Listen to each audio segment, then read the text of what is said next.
Kapag natutunan mong mahalin ang sarili mo ng buo, nagbabago ang pananaw mo sa mundo. Hindi mo nahahabulin ang mga bagay na dati mong akal makakapagbigay ng kasiyahan sa iyo, tulad ng atensyon, validation o pag-apruba ng iba. Sa halip, matututo kang magtiwala sa kakayahan mo, sa halaga mo bilang tao at sa mga prinsipyo mo sa buhay. Ang pagmamahal sa sarili ay hindi pagiging makasarili. Ito ay pagbuo ng mas matatag na pundasyon para sa sariling kaligayahan at kapayapaan. Kapag mahal mo ang sarili mo, ikaw na ang nagiging standard. Hindi mo na ikukumpara ang sarili mo sa iba dahil alam mong sapat ka, higit pa sa sapat. Hindi madali ang proseso.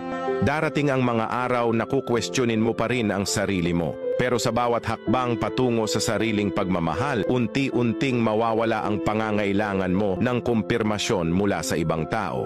Kasi sa huli, ang pinakamahalagang opinyon ay yung nanggagaling sa'yo. Kaya't simulan mo na.